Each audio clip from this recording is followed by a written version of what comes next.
Recording in progress.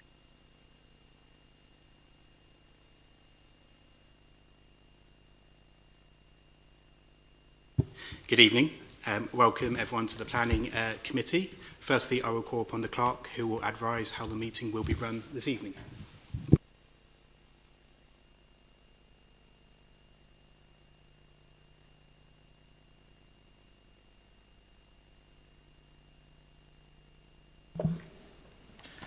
The Council has chosen to continue with safe practices during the COVID-19 pandemic. This is to protect staff and visitors whilst the rates in Torquay remain high. Whilst walking around the building, please wear a face covering unless you are exempt. Once you are seated, you may remove the face covering if you wish. Please also maintain social distancing. Please note that we are trialling hybrid meeting arrangements with registered speakers and councillors who are not members of the Planning Committee having the option to join the meeting via Zoom, and are also live streaming this meeting via the Council's YouTube channel to encourage more people to engage in our public meetings. The proceedings of the meeting will also be recorded. Please can I remind everyone to use their microphones when speaking and turn them off when finished. Please can attendees present in person refrain from watching the live stream or joining the Zoom link, as this will cause interference for our viewers. In accordance with the Constitution, members of the public who have registered to speak will be permitted to do so when invited by the Chairman. I have confirmed those entitled to speak. Speakers and planning officers, after you have addressed the committee, please use the sanitation provisions provided to wipe down the speaking area. We are not expecting any fire alarm testing today. In the event of an evacuation, please leave by the nearest exit and gather in the car park next to the library opposite Tesco. Please also ensure that your mobile phone and iPads are turned to silent. Each application will be dealt with in the following order. The Planning Officer will present the submitted application. At the end of the Planning Officer's presentation, the Planning Officer will outline the proposed recommendation in full. Any speakers registered to speak on the application will be invited to address the committee. This will be taken in the following order. Speakers against, Neighbourhood Forum's representatives, speakers in support of the application, followed by any councillors who are not members of the committee. All speakers will have a maximum of 5 minutes each to address the meeting. This will be followed by questions from members and responses from the Planning Officer. Once questions from the committee have concluded, the Chairman will open the application for debate. At the conclusion of the debate, the Chairman will seek a proposer and seconder for the application. The proposal must be in full and include all information such as conditions or reasons. The Chairman will then confirm with the Planning Officer if they wish to enter into a period of summing up. Members, if at any point you leave the meeting for any reason during the consideration of an application, you will be unable to vote on that application. Now I now hand the chairing of the meeting to the Chairman, Councillor Pentney. Thank you. And can the clerk advise on any apologies or updates on the membership of the committee this evening? We have Councillor Long here in place of Councillor Dart. Thank you. And before I go any further, members, please note that the application for Municipal Chambers, Union Street, Torquay, reference P2020-0089 has been withdrawn. Minutes. To confirm as the correct record, the meeting is the meeting of this committee held on the 14th of March 2022. Is there a proposer, please? So Councillor Dudley and a seconder, please. Councillor Lewis. All those in favour, please. So those minutes are carried. Thank you, members. Declarations of interest. Do any members of the Planning Committee have any pecuniary or non-pecuniary interest on any of the items on today's agenda? Please raise your hand if you do. No? Okay. And do officers have any pecuniary or non-pecuniary interest on any of the items on tonight's agenda? No? Excellent. I am aware of an urgent item, so I will ask Ms. Wendy Ormsby to advise, please.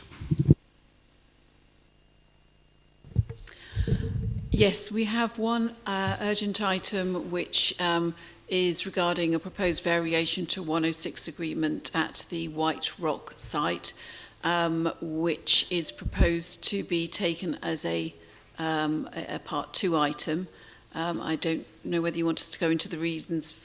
I believe that has to be voted on after the Nightingale Park, or I don't know whether that happens now or I understand that. I will take that after we've heard Nightingale Park application.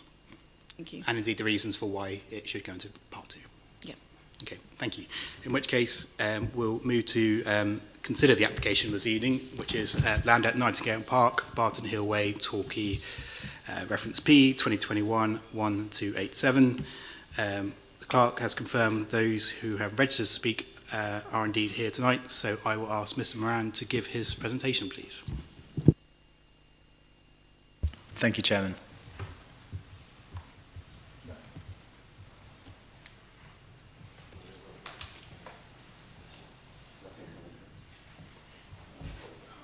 We're not getting the image from your laptop, I'm afraid. Shall we switch to external function? Excuse me, looking over your shoulder.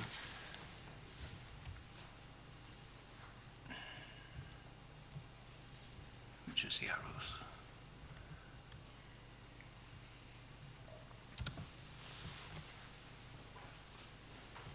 Getting an image from it yet? Okay. Let's just look at your little white box over there.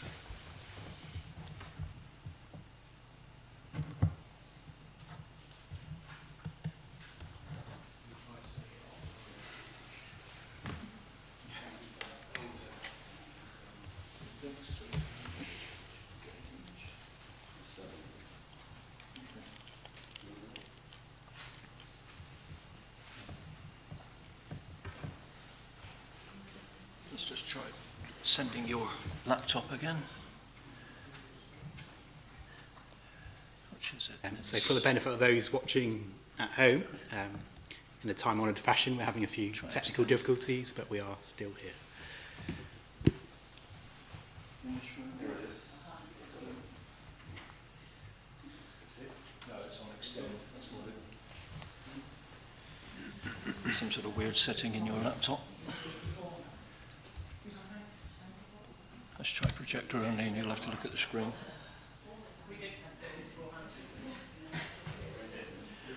Yes. Are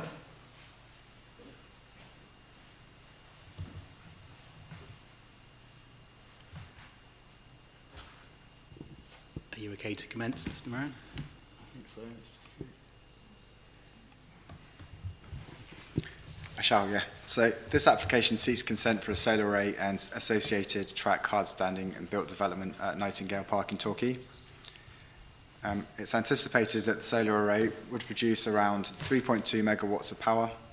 The majority of this sustainable energy is expected to be supplied to Torquay Hospital, which is down here.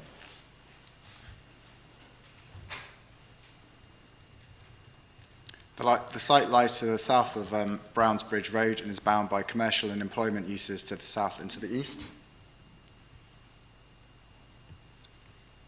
And residential uses to the north and to the west. The site is bound by established woodland to the east and to the west, and a tree line to the north and to the south, which aid in screening views to the site. The topography of the site rises slightly towards the centre. So this slide shows different areas of ecology on the site. So Area A is a county wildlife site because of its grassland. So there's 5 Devon notable plant species within Area A. Area B is a recreational woodland. Area C, the central part, which is the site we're looking at tonight, is made up of grassland and scrub. Area D is a recreational woodland, and Area E is a tree line or woodland which is associated with the conservation area or the county wildlife site. So this image is taken from Barton Hill Way looking towards the site. As you can see, because of the topography and intervening vegetation, views into the site are quite limited. This is taken from the dual carriageway looking north towards the site, which is behind this tree line. This image is taken looking towards the site from Brownsbridge Road, where the pedestrian access to the site is. And this is a general photo showing the grass and scrub area to the central part of the site. So the array would cover approximately 5.8 hectares of the central area of the site, with access paths and maintenance in between. The wider application site is just over 13 hectares and is a former landfill site which has been fully capped. The solar panels are low profile and appear as black cells. The panels are mounted and have a maximum height of 2.9 metres from ground level, and that includes the ballast base that they're on there.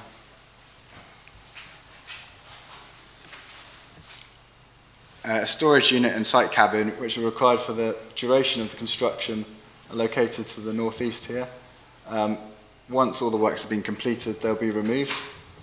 And there are two ancillary buildings down here, a gear switch and a battery building, which are 3.5 metres in height. The array would be enclosed within a 2-metre high security fenced area. CCTV poles are sited around the perimeter to monitor the site, and outside of that a new hedgerow is proposed which primarily is there to screen views of the solar array and the associated security fence from adjacent footpaths. The hedge would be a 1.5 metre wide native species hedgerow which would be allowed to grow to a height of 3 metres to ensure that the security fence and solar array are concealed from views. A landscape visual impact assessment was submitted with the application. This concluded that the proposed scheme would result in a moderate change to the landscape characters of the site.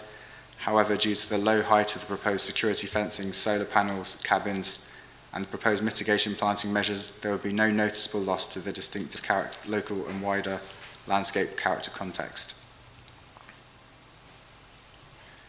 The area between the security fence where the solar arrays are is proposed to be seeded with a wildflower grassland mix. The proposal includes the provision of a permeable gravel surface, widening the existing informal circular paths around the outside of the solar array to a width of 1.8 metres, providing enhanced all-weather access to Nightingale Park. Exercise areas and equipment are proposed adjacent to the gravel surface paths to provide enhanced recreational opportunities. So the local plan designates the site as an area of proposed sports facilities area of search. The Torquay Neighbourhood Plan is somewhat consistent with this, allocating the site under policy TSL2. This policy advises that the provision of new community sports, leisure and recreational facilities will be encouraged at Nightingale Park, and that new facilities should take into account the environmental quality of the existing park. As previously stated, the development proposes the retention of the site for recreational means and provides enhancements to existing footpaths and a number of exercise areas to provide enhanced recreational opportunities for users of the park. Having regards to the enhancement measures proposed, it's considered that the development partially accords with policy TSL2 of the Torquay Neighbourhood Plan, insofar as it improves the existing informal footpaths, provides recreational equipment, and provides ecological gains. The Torquay Neighbourhood Forum have provided a consultation response in favour of the proposal, stating that as the land is a former landfill site, we consider the location of solar panels to be a good use of the site. The applicant has shared proposals with the steering group, and we understand that the area will be enhanced as a public amenity with maintained footpaths. Provision of solar energy aligns with the objectives of COP26 and should be supported. Local Plan Policy ES2 states that the Council will support, in principle, proposals for new renewable and low carbon energy generating systems at all scales, including district heat and power projects. The wider benefits of these will be given great weight. Chapter 14 of the National Planning Policy Framework relates to meeting the challenge of climate change. And paragraph 152 states that the planning system should support renewable and low carbon energy and associated infrastructure. Torquay Council declared a climate emergency in June 2019 and committed to becoming a carbon neutral council by 2030 as part of its corporate and community plan. The Council's Climate Emergency Officer has advised that the proposal is predicted to generate 3.2 megawatts of clean energy, which will help play a role in reducing Torquay's carbon emissions and help achieve its carbon neutral 2030 target. A glint and glare assessment which looked at the area within that semicircle there was submitted with the application, which assessed the possible effects of glint and glare from the proposed solar panels to surrounding dwellings and road users. This concluded that there would be no significant impacts and no mitigation measures were required. 16 objections from 9 households have been received, as well as 2 representations that were neither for nor against the proposal. The key issues raised by objectors were the proximity to residential areas and loss of amenity, health and safety, impact on ecology, loss of open space, public community land, and being contrary to the Torquay Neighbourhood Plan. As previously noted, there is some conflict with policy SC2 of the local plan and policy TSL2 of the Torquay Neighbourhood Plan. However, in principle, the proposal accords with the development plan and the Torquay Neighbourhood Plan taken as a whole, and the climate emergency and related policies in the local plan and Chapter 14 of the NPPF represent material considerations that tip the balance in favour of the proposal. The Officer Recommendation is therefore one of approval subject to the conditions outlined on pages 33 to 40 of the agenda, with final drafting of conditions delegated to the Divisional Director of Planning, Housing and Climate Emergency, and the resolution of any new material considerations that may come to light following Planning Committee to be delegated to the Divisional Director of Housing, Planning and Climate Emergency, including the addition of any necessary further planning obligations or conditions. Thank you. Thank you, Mr. Moran. We now move to speakers. So firstly, I shall call upon Dr. Rodney Horder to speak on behalf of the Torquay Neighbourhood Forum. Welcome back, Dr. Horder. As you know, you will have 5 minutes to address the committee, and I'll remind you when you have 1 minute remaining, but please start when you're ready. Thank you. This statement has been reviewed and approved by the steering group of the Torquay Neighbourhood Forum. The Forum submitted a consultee response in support of the proposal. Solar panels will contribute towards the reduction of use of fossil fuels and CO2 emissions, but it can be difficult to find locations that are suitable. They are visually unattractive and take up a significant amount of ground space. Consequently, proposals for installation of solar panels tend to be controversial, and objections are to be expected. While the Forum fully supports a move towards renewable energy, we shall examine the merits of each proposed site on a case-by-case basis. The Forum has considered the pros and cons of the location in Nightingale Park and, on balance, we continue to support this proposal on the basis of the following rationale. It is a former landfill site that would provide more challenges for residential construction. Although there would be some impact on wildlife, this is considered to be low. The sports and leisure facilities will be changed from a general open space to a more formal layout of paths and provision of exercise areas. There is a visual impact, but the topography of the site and the peripheral vegetation reduce this to an acceptable level. Further mitigation will be achieved through the provision of hedgerows. The Forum supports the case officer's recommendation for approval with conditions to minimise the ecological impact. Thank you. Thank you. Dr. Horder.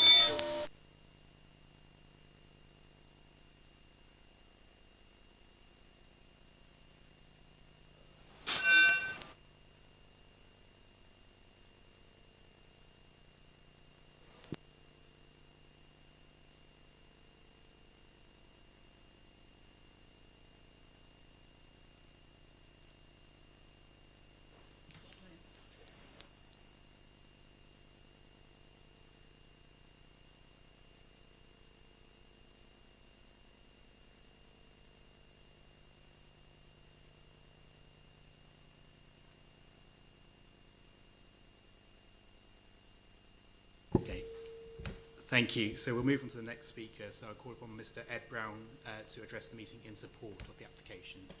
Please come forward, Mr. Brown. Welcome. Like the previous speaker, you'll have a total of 5 minutes to address the committee, but I'll prompt you when you have 1 minute remaining, but make a start when you're ready, please.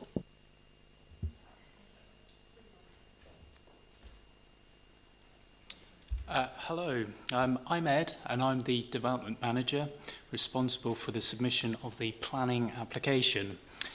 Torquay Council declared a climate emergency in June 2019 and is committed to becoming a carbon neutral council and working with others to create a carbon neutral community by 2030. The proposals seek to provide a 3.2 megawatt solar array together with improvements to recreational facilities at Nightingale Park. A private wire is shown on the planning drawings, taking the solar power to Torquay Hospital, which is approximately half a mile from Nightingale Park. The solar panels are 2.89 metres in height and cover an area of 5.8 hectares. The circular footpath will remain and be improved to allow all-weather use. Currently, due to the clay capping over the historical landfill, parts of the current mud path become waterlogged and are difficult to use after rainfall. In addition, other existing footpaths in the wooded area will be improved, together with the provision of exercise equipment at certain locations adjacent to the circular footpath. The proposals seek to improve the recreational provision currently offered by the park to its users. The Fire Brigade's Fire Safety Officer has advised that proposals will be covered by building regulations. The development will provide a biodiversity net gain of 13%, which will be managed in perpetuity through a landscape and ecology management plan. The area of panels will be screened by a hedge maintained to a height of up to 3 metres. As part of the consultation responses, I'm pleased to hear that Torquay Neighbourhood Forum support the proposals. I'd like to finish by confirming that the solar designer has advised that the 3.2 megawatt solar scheme can save 734 tonnes of CO2 per year. For an assumed operational life for 25 years, this is approximately 18,000 tonnes of CO2. The detailed design and construction and maintenance will also create a number of well-paid jobs during the 25-year lifespan of the solar development. Thank you very much for your time. Thank you, Mr. Brown. If you could just get the table a spray, that'd be great. Thank you.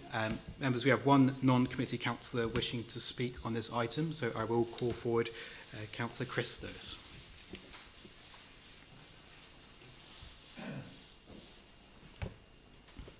Welcome, Councillor Chris Lewis. I'm sure you know the drill. You'll have 5 minutes to address the committee, and I'll prompt you when you have 1 minute remaining. Great, thank you very much, Chairman. Evening panel.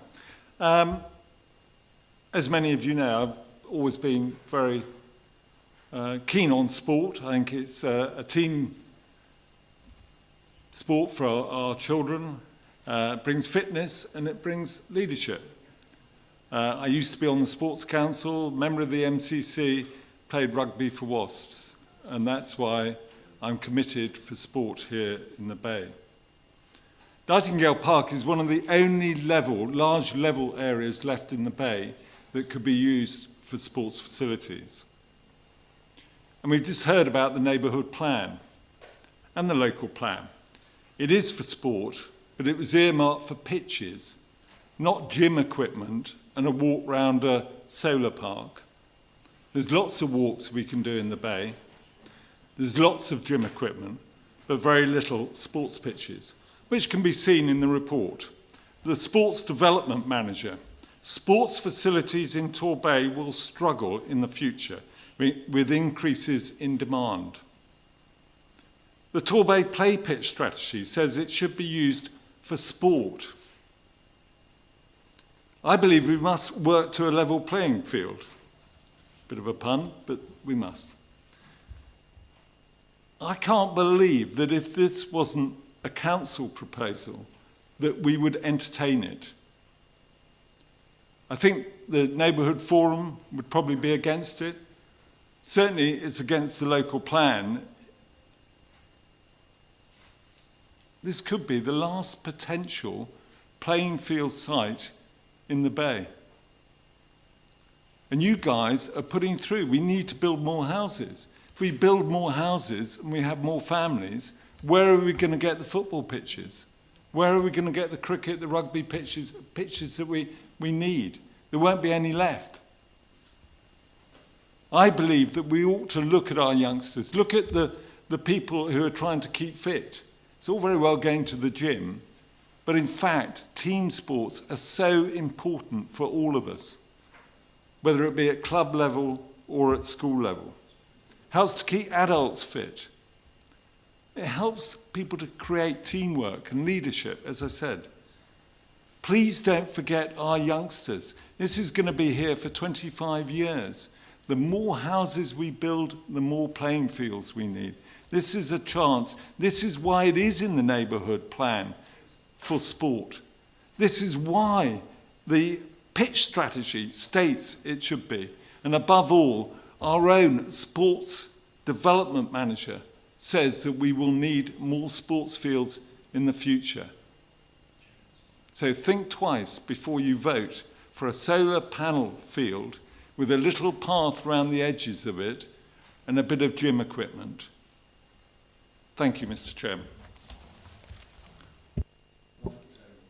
Thank you, Councillor Chris Lewis. Members, that concludes the speakers. So we now move on to questions for the case officer. So to emphasise, that's questions, not debate. So your questions for the case officers, please, members.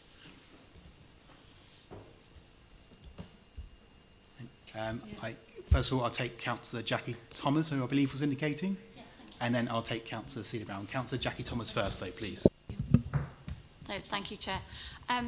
It states in the report that the 2 auxiliary kiosks are to be located in the southwestern corner of the site. It tells us that they are to be 3.5 metres in height, but I can't see anything about the width and how large they're going to be.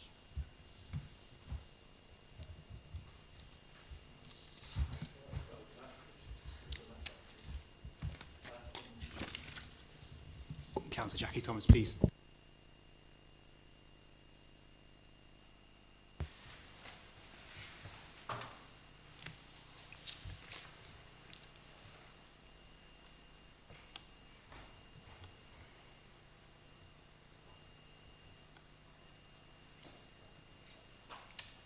So the transformer kiosk is 4 metres by 4 metres, and the other container is 12 metres by 4 metres, I think so.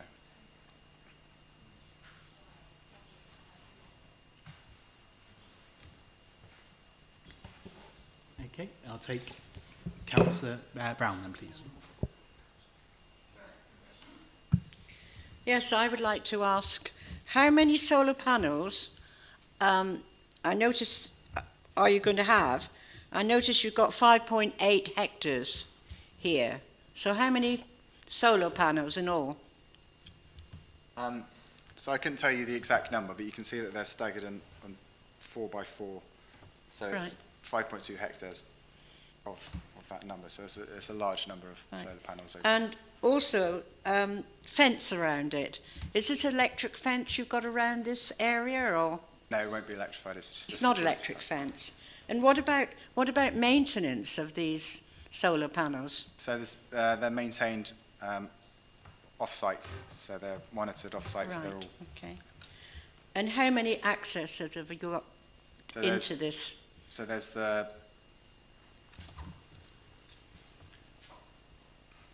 I could show you on the plan, but it keeps going away every time I turn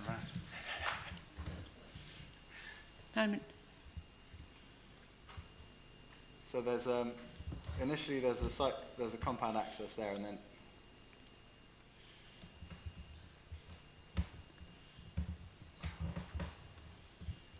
then there are accesses for maintenance as well, which are those green paths. So you've got 2 altogether, have you? Or?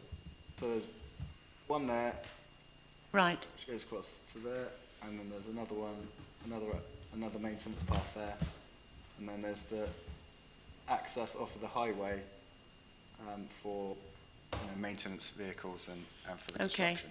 Thank you. Thank you. I saw Councillor Long's hand first, but then I'll take Councillor Hill. Councillor Long, please. Okay, very good. In which case, we'll go straight to Councillor Hill. Your microphone, please, Councillor Hill. Is it contrary to the Torquay Neighbourhood plan? Yes or no?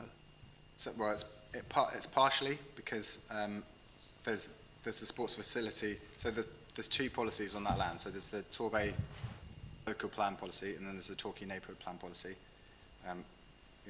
They hold similar weights, but the Torquay neighbourhood plan is the newer plan. So it's partially, so if I break this down, so the policy SC2 of the local plan identifies it as an area for search of sports facilities, which is related to the play pitch strategy.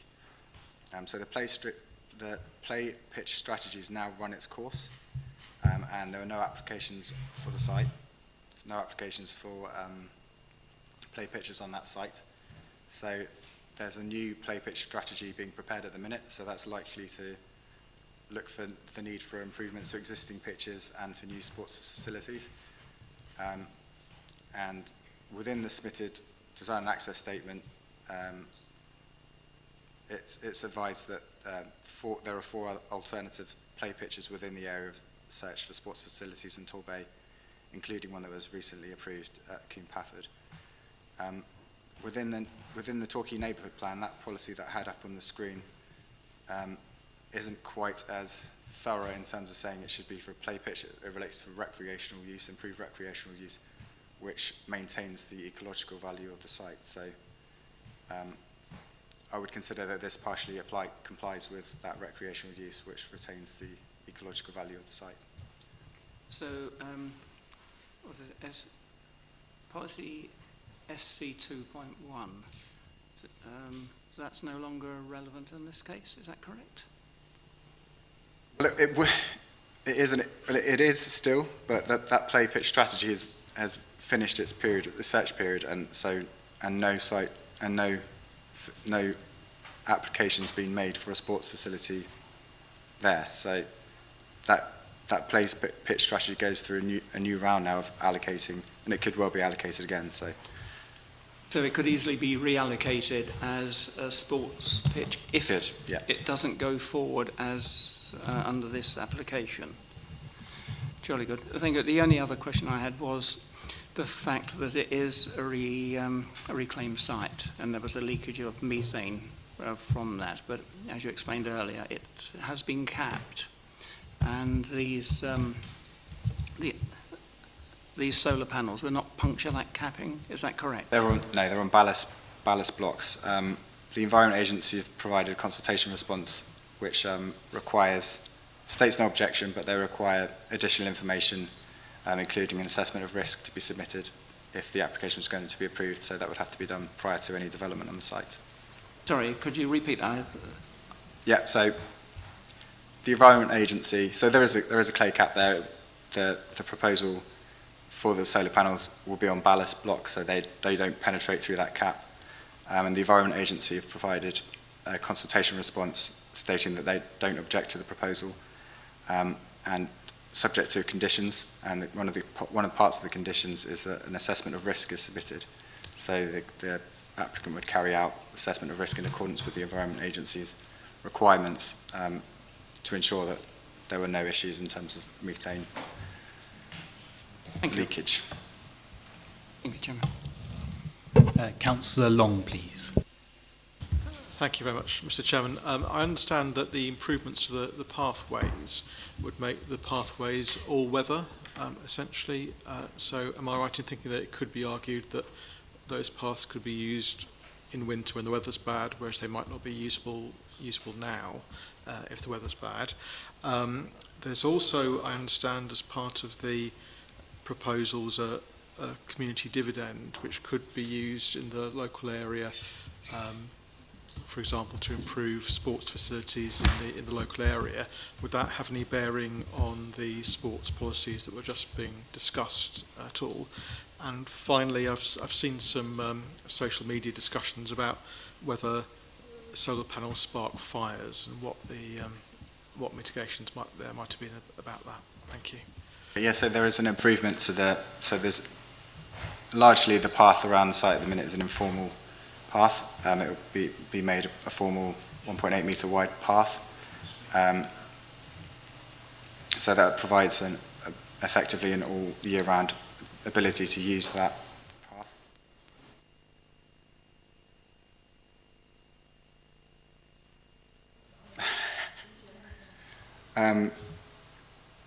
The second part, I understand that there would be a 10% net dividend to the local community, which will be could be used on whatever the local community choose to use it on. And your third part, sorry. So it was just whether that, if that dividend was used on sports facilities in the surrounding area, whether that would mitigate some of the effect on the sports policy that had been discussed, and then the other one was fire. Sorry, so yeah, it could potentially be used for that, I suppose. Possibly outside my remit to answer that. And the fire, yeah, we've consulted with the fire brigade, but the solar panels have monitors, and they're monitored externally. They have a number of safety features aligned, so if it would prevent any fires, effectively like a fuse and a switch. So. Thank you. Councillor Barbara is next, please. Thank you, Chairman. One question, but three parts, really. The exercise areas. Do you know how many exercise areas there will be? The size of the areas, and what sort of equipment will be installed? Please. Sure. Could I go back to the presentation again, please?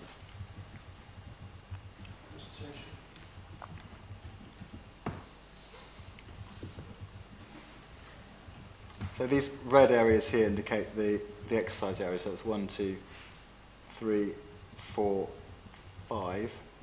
In terms of the equipment, that's the kind of example we've got. There is a condition, if it was going to be approved, that we'd have details of what the the equipment was going to be and what size it was going to be. So that's.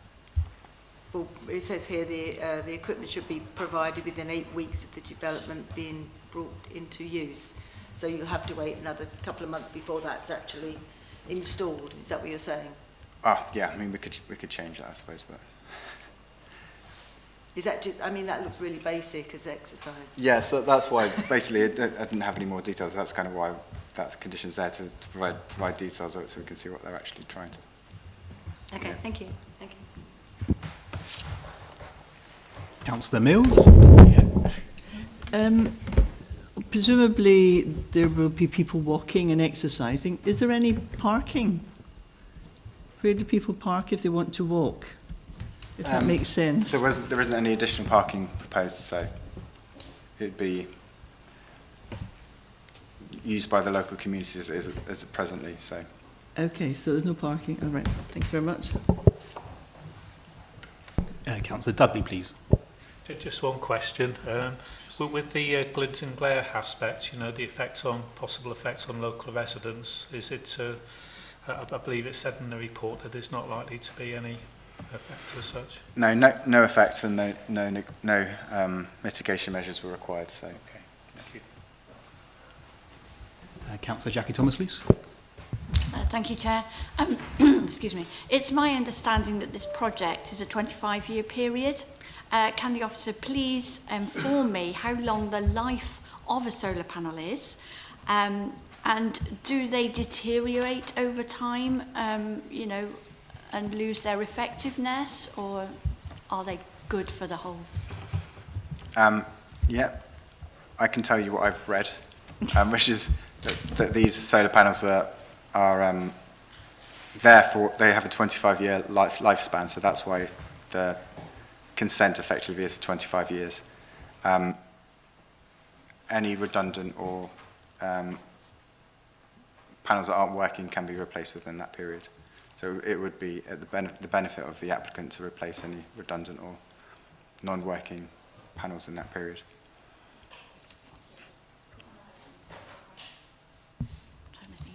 Thank you. I've got the second one. On the map, the red line indicates the route to connect the solar farm into the grid via the hospital. If the hospital ends up not taking up the electricity, would the route to the grid still be the same?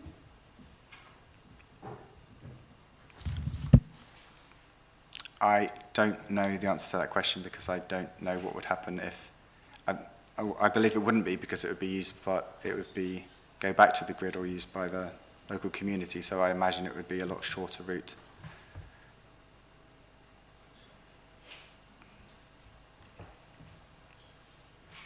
Members, any further questions? If there's no further questions, we'll go into the debate stage. So members, now is the time for debate. Please raise your hands. Or not. Councillor Dudley, please. Could I just say I think it's a great use of the land. I think it's very positive if it goes, particularly that the electricity goes to serving the Torquay Hospital as well. I think that's fantastic. I've spoken to a number of local residents who were very, again, very positive about having that particular application put forward. I think it's will serve the local community very well. So I will certainly be voting in favour of it. Thank you. Thank you, Councillor Dudley. Councillor Hill, please. Thank you, Chairman. Once this land has gone, it has the solar panels on, we've lost it as far as the sports is concerned. And this is a sport, as we've heard, and as we all know here, is going to be a major aspect on the health and safety of all in the community, not just the young as well. I don't think I can support this, as much as I would like to support the environmental aspects of it. I don't think it's justified on this occasion. I really don't know. I can't support it, I'm afraid, and it's contrary also to some of the aspects of the neighbourhood plan, which you were unable to give me a concise reason for it being acceptable under the neighbourhood plan. It was too dithery. Sorry, don't mean to be rude. So, Councillor Brown, were you indicating? Well, I can say something, yes, Mr. Chairman. What is the, I noticed you said something about 18 tonnes. How much electricity are you going to get out of this solar farm altogether? Councillor Brown, I will allow Ms Moran to answer that question, but just to remind you, we are now in the debate stage, oh, so the time for questions has concluded. But regardless, I will let that one slip, but please refrain from further questions as we are now into the debate stage. But Ms Moran, do answer that question if you can. 3.2 megawatts of energy. Yeah. Okay, thank you. Councillor Jackie Thomas, please. Thank you very much. Excuse me, I've got a horse. Okay, for me, this is a really interesting proposal. The council have declared a climate emergency and a solar farm is planned for Brockenbury.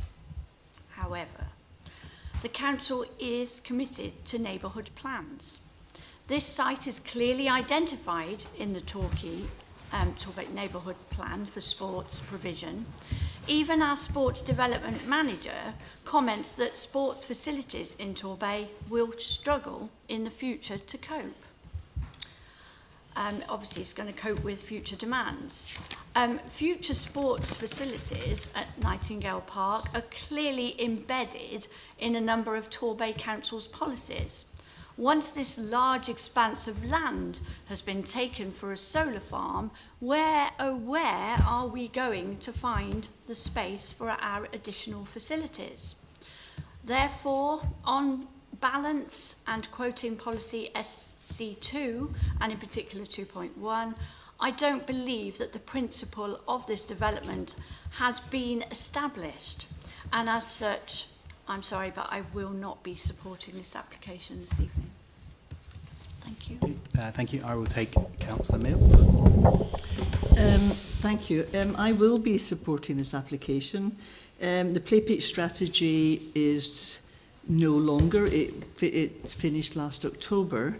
We don't have a new play pitch strategy, and as Mr Moran said, there was no application given for pitches or anything up until now, so I will be supporting this application. Councillor Long, please. Thank you very much indeed.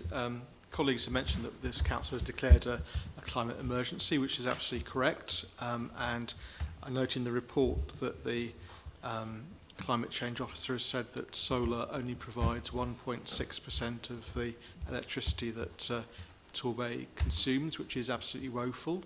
and this solar farm, which hopefully combined with the one at Brokenbury will make a step change in that.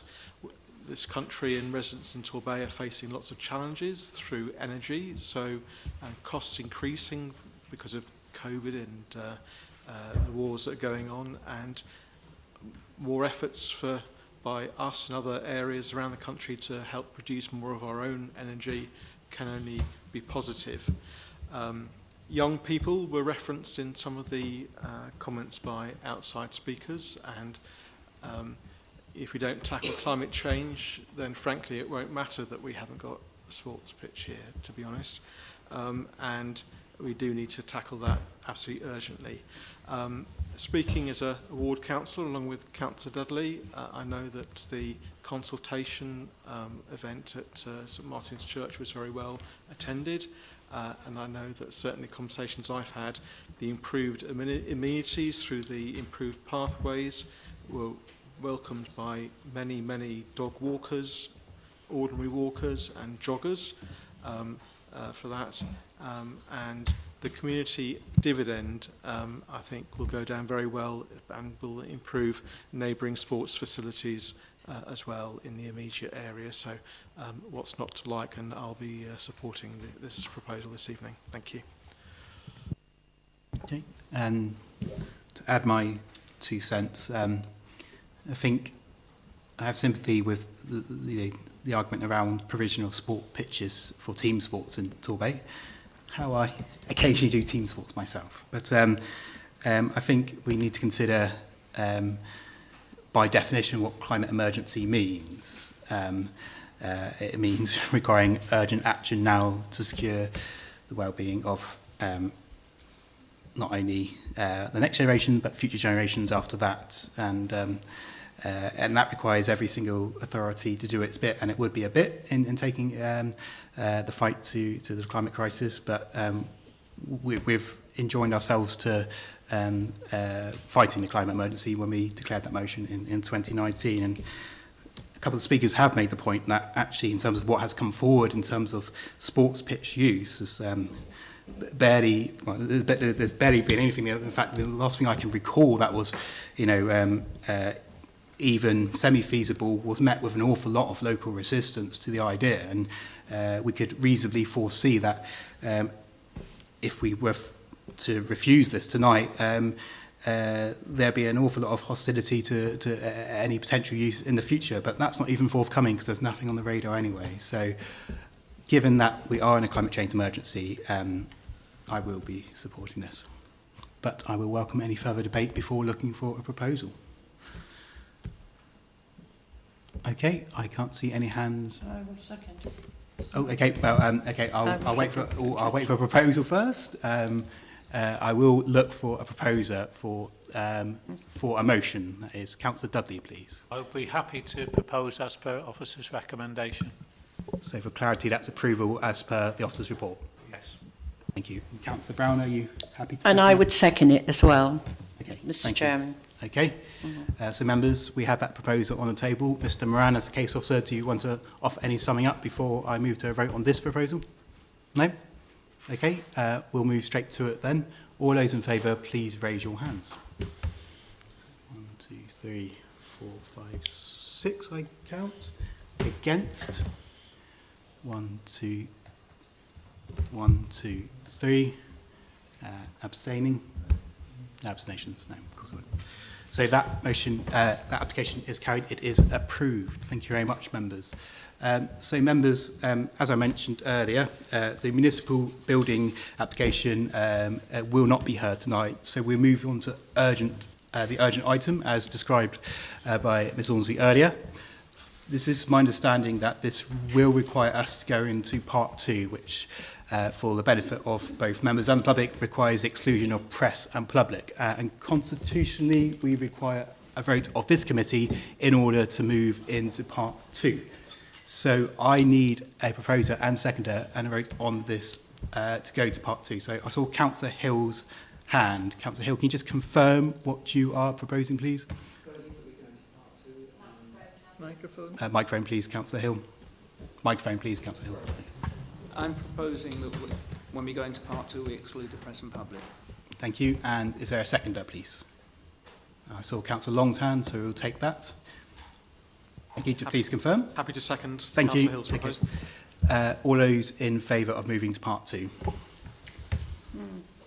Okay, that's unanimous, that's carried. So if we can please stop the recording at this point, and I guess indeed stop the broadcasting as well, and in accordance with